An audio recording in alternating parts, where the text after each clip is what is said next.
Hamoed. As we know, we are in the middle of Chol Hamoed, and while it is a break in a major sense from Yom Tov and Shabbos, it is also still not a typical day.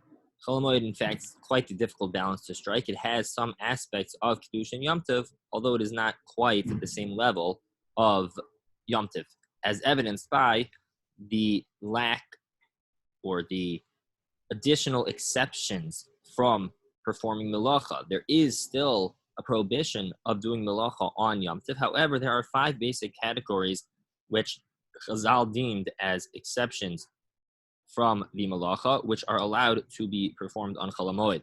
Those 5 are davar ha'aved, something which one would otherwise lose out if they do not do that melacha on Chol Hamoed. Number 2 is tzorech hamoed, if it is something as a necessity for Yom Tov itself. Number 3 is tzarech ochel nefesh, if it is food related. Number 4 is tzarech rabim, if it is a need of the public. And number 5 is a poel she'ein lo mal yochal, if someone doesn't have otherwise what to eat. So not that they will lose out, but it is necessary for that particular time.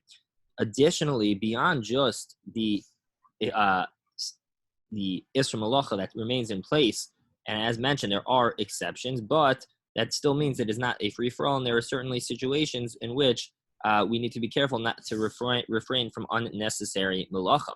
In addition to that element of Yom Tov that is on Chol Hamoed, there's also the element that we are meant to treat Chol Hamoed with the proper respect, the proper chashivas and significance that it deserves.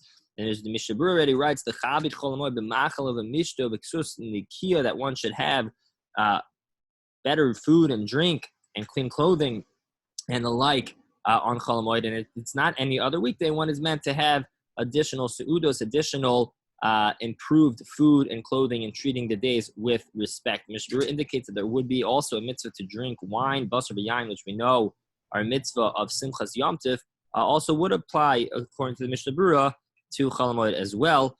There was a correspondence recorded between Reb Chaim Kanievsky and Reb Elyashiv, which is recorded in the Dirshu Mishnah Berurah, which was that according to Reb Chaim Kanievsky, there's not an obligation per se to have wine every day, but Reb Elyashiv actually felt, no, it's appropriate that everyone that should have a little bit of wine unless one doesn't enjoy it, and then it shouldn't be, then it's not Simchas Yom Tov anyway, and then it's not necessary. But again, obviously we're not talking about getting carried away here. We're talking about in the way that we would on Yom Tov, to be able to have a little bit of a nicer seuda, to treat the days with the proper respect, it would be appropriate. The Sha'ar Tzion sums it up and says the basic idea is that Chol Hamoed is less than Yom Tov, but it is more than Chol, and that should be displaced in all matters of our actions, right? Be it whether it's malacha, right, the work that we do, the way we work, what we have to eat or drink, how we dress, etc. The way in which we carry ourselves on Chol Hamoed should be at a higher level than it is on a typical weekday.